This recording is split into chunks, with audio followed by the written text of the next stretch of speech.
Hey, what's up everybody? So, as of today, January 29th, 2022, your boy is officially a Class A CDL holder. Yes, I passed my exam yesterday, the drive exam. So, funny story, the examiner gets into the truck and he looks at me, he says, "Are you nervous?" I go, "No, I'm not nervous. I'm just a little disappointed that I didn't succeed on Wednesday." And he's like, "All right, well, let's have a better drive today." So, we go through the motions, we go around and do everything we're supposed to do. I'm calling out all my signs, safely changing lanes as I'm being instructed to do, being cautious when it comes to certain road hazards and road conditions and things like that.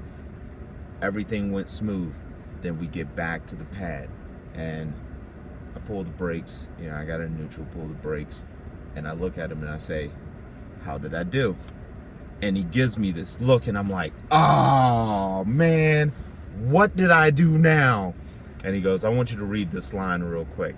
And I read it and it tells me that I passed. I'm like, "You got me." You got me.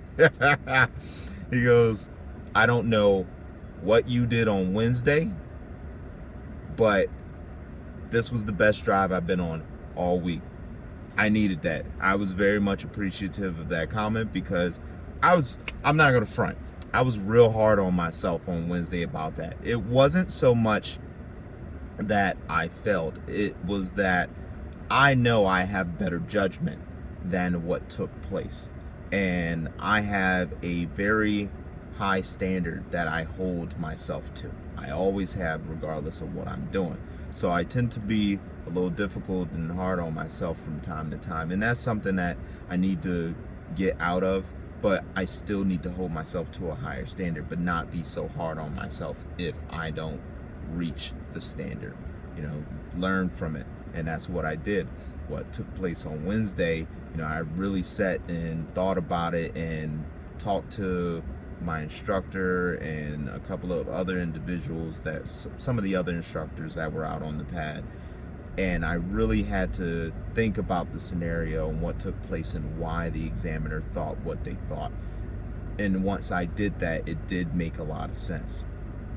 So what's most important is that any mistakes that we're making and things like that, we're learning from it and continuing to grow, which is exactly what I did. So next, TNT training. So I'm waiting on my trainer right now. So I'm still gonna be up here by the terminal. I need to do some laundry today, so I'm gonna have to go over to the terminal. But I'm gonna be up here for a while I wait for my trainer, and then onto the truck, and then do some TNT training. So don't forget, click that like button, subscribe. Like I said, I got a lot more content that's going to be coming down the pipe, not just trucking content. It's just that this is what I'm focusing on at this time. But like I said, now that I'm done with the pad training, once I get more comfortable being out there with my TNT trainer, I can start focusing on getting my FAA 107 certification so I can start flying that drone. So when we're at locations, I can get some nice overhead shots of where we're at and some of the stuff that I'm seeing, and I can start uploading those videos as well for you. Anyway, check you later. Stay safe. It's blizzard out in like Maine and some other locations. There's snow and ice all over the road, so everybody take care of yourselves, drive safely. I'll check you later. Peace.